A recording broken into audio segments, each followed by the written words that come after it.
Hello students, आज हम class 8 के चैप्टर 3 अंडरस्टैंडिंग क्वाड्रिलेटर्स की एक्सरसाइज 3.4 के क्वेश्चन सोल्व करेंगे बेटा। इससे पहले हमने 3.4 की जो इंट्रोडक्शन की थी उसमें कुछ स्पेशल पैरेललोग्राम्स की जो आइडेंटिटीज थी, प्रॉपर्टीज़ थी और जो हमारे स्पेशल पैरेललोग्राम थे उनके बारे में जाना था। तो हम उनके बेसिस पे यहाँ पर एक्सरसाइज को सोल्व करेंगे। क्वेश्चन नंबर फर्स्ट है, स्टेट वेदर ट्रू और फॉल्स। हमें यहाँ पर कुछ स्टेटमेंट दी गई हैं, उनको ट्रू और फॉल्स बताना है। क्वेश्चन नंबर फर्स्ट का ए पार्ट है, ऑल रेक्टेंगल्स आर स्क्वायर्स। कहता है सभी रेक्टेंगल्स स्क्वायर होते हैं।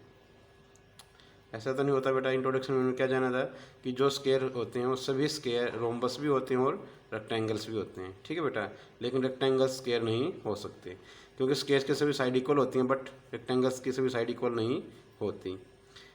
तो रेक्टेंगल्स आर नॉट स्क्वायर। ठीक है बेटा, तो कहता है कि सभी स्क्वायर होते हैं तो नहीं होते, तो इसका मतलब क्या हो जाएगा, ये फॉल्स। क्या हो जाएगा बेटा, फॉल्स।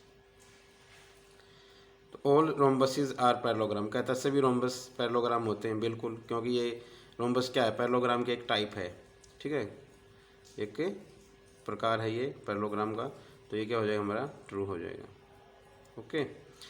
सी कहता है all squares are rhombuses and rectangles. हाँ, हमने इंट्रोडक्शन में ये भी जाना था कि जो स्क्वायर होता है वो रोम्बस भी हो सकता है और रेक्टेंगल भी हो सकता है। ठीक है, लेकिन रोम्बस और रेक्टेंगल स्क्वायर नहीं हो सकते। ठीक है, एक स्क्वायर रोम्बस भी हो सकता है और रेक्टेंगल्स भी होता है, क्योंकि जो स्क्वायर की जो भी हमारी प्रॉपर्टीज़ होती हैं वो सभी रोम्बसिस में भी होती हैं और रेक्टेंगल्स में भी होती हैं। तो ये square all squares are rhombuses and the rectangles. Yes, true. क्या हो जाएगा, ये ट्रू हो जाएगा बेटा। तो डी आता है हमारा, all squares are not parallelogram. कहता है सभी स्क्वायर पैरेललोग्राम नहीं होते। बिल्कुल गलत बोल रहा है ये। ठीक है ना, क्योंकि स्क्वायर क्या है, एक प्रकार है पैरेललोग्राम का, एक टाइप है। टाइप है तो इसका मतलब वो पैरेललोग्राम होता है, लेकिन यहाँ बोल रहा है वो इसके विपरीत वो यहाँ पर बात कर रहा है कि all squares are not parallelograms.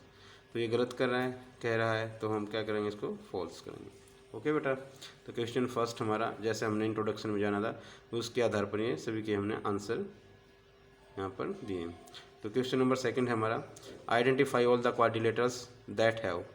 तो हमने आइडेंटिफाई करना है ये जो नीचे हमारी क्वाड्रिलेटर्स सभी क्वाड्रिलेटर्स को, तो उसका नाम क्या होगा। ठीक है बेटा, identify all the quadrilaterals that have, कौन सी क्वाड्रिलेटर्स होगी ये।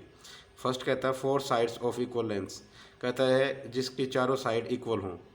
तो चारों साइड इक्वल किसकी होती है, रोम्बस की और स्क्वायर की। तो हम दोनों के नाम लिख देंगे। क्या क्या होता है, एक तो स्क्वायर होता है जिसकी चारों साइड होती है इक्वल, स्क्वायर, और दूसरा क्या होता है, रोम्बस। हमें सिर्फ उसको पहचानना था कि आइडेंटिफाई करना है, उसकी पहचान करनी है उस क्वाड्रिलेटर्स की जिसकी चारों साइड इक्वल होती है। तो कौन सी क्वाड्रिलेटर होती है, वो स्क्वायर और रोम्बस बेटा। बी बी में कहता है फोर राइट एंगल्स। ऐसे क्वाड्रिलेटर्स बताइए जिसके सभी के सभी एंगल 90 डिग्री के होते हैं। कौन सी होती है वो, एक तो होती है हमारी स्क्वायर। स्क्वायर में सभी एंगल्स क्या होते हैं, 90 के, मीन्स राइट एंगल होते हैं। और सेकंड कौन से होते हैं, हमारी रेक्टेंगल बेटा। ठीक है, ये हमारे आंसर हो जाएंगे। बिल्कुल इजी है, क्योंकि हमने जो प्रॉपर्टी हमने स्टडी की है पैरेललोग्राम्स की, कोऑर्डिनेटर्स की, उसी के बेस पे ये है। ठीक है बेटा, ये सारी की सारी इंट्रोडक्शन बेसिस एक्सरसाइज होती हैं, इसलिए मैं सभी में इंट्रोडक्शन करवाता हूँ। अगर आपने इंट्रोडक्शन नहीं देखा उसको आप बिल्कुल ज़रूर देखिए उसको। तो क्वेश्चन नंबर थर्ड है हमारा, explain how a square is.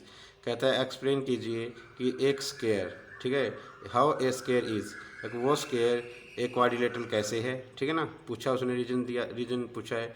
Explain कीजिए हाउ ए स्क्वायर इज़, वो एक स्क्वायर एक क्वाड्रिलेटर कैसे है। ए पैरेललोग्राम, पैरेललोग्राम कैसे है स्क्वायर। ए रोम्बस, एक स्क्वायर रोम्बस कैसे है। और ए रेक्टेंगुलर स्क्वायर रेक्टेंगल कैसे है। तो हम यहाँ पर आंसर देंगे। पहला है, फर्स्ट पार्ट है ए क्वाड्रिलेटर्स, मतलब how a square is A quadrilateral. Quadrilateral कैसे, क्वाड्रिलेटर्स क्या होती हैं, सभी चार साइड होती हैं बस। ठीक है ना, क्वाड्रिलेटर्स की हमने क्या डेफिनेशन पढ़ी थी, ए क्रॉस फिगर्स विच हो four line segment, closed four line segments. तो हमारे स्क्वायर भी क्या होता है, फोर साइड्स। तो क्या लिखेंगे हम, square it has four sides, it has four sides बेटा। हो गया रीजन। पहले का हो गया हमारी, इसलिए क्योंकि स्क्वायर की 4 साइड्स होती हैं और क्वाड्रिलेटरल्स की भी 4 साइड होती है। तो ए पैरेललोग्राम होता है, स्क्वायर क्या होता है, एक पैरेललोग्राम में तो होता है बिल्कुल। पैरेललोग्राम भी होता है कैसे, पैरेललोग्राम की प्रॉपर्टी क्या होती हैं कि अपोजिट साइड्स आर पैरेलल। तो स्क्वायर की भी होती हैं अपोजिट साइड्स आर पैरेलल। ये साइन किसका है, पैरेलल का बेटा, ओके। पैरेलल होती हैं, यही हमारा पैरेललोग्राम का डेफिनेशन होता है। तो स्क्वायर की भी क्या होती हैं, अपोजिट साइड से क्या होती हैं, पैरेलल होती हैं।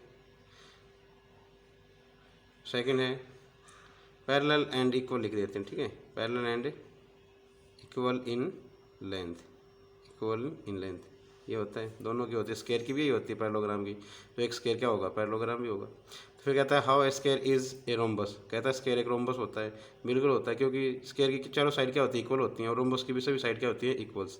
तो हम क्या लिखेंगे, all sides are equal, all sides are equal, okay बेटा। फोर्थ आ जाता है हमारा ए रेक्टेंगल जी, how a square is a rectangle, square एक रेक्टेंगल कैसे होता है, एक्सप्लेन कीजिए। क्योंकि इसके सभी क्या होते हैं, अपोजिट साइड्स क्या होती हैं, इक्वल होती हैं, लिख देंगे यहाँ पर, अपोजिट साइड्स आर इक्वल, और क्या होती हैं, एंड पैरेलल। यही होता है पैरेललोग्राम का भी, और स्क्वायर का भी यही होता है। प्रॉपर्टी को हम देखेंगे तो सेम है, क्योंकि स्क्वायर के क्या होती हैं, जो अपोजिट साइड, देखो एक स्क्वायर होता है, स्क्वायर स्क्वायर का मतलब क्या होता है, सभी की सभी साइड इक्वल होना, ठीक है। तो रेक्टेंगल भी होगा ये, क्यों, रेक्टेंगल की क्या होती है प्रॉपर्टी की, जो आपने सामने वाली वो साइड होती है वो इक्वल होती हैं।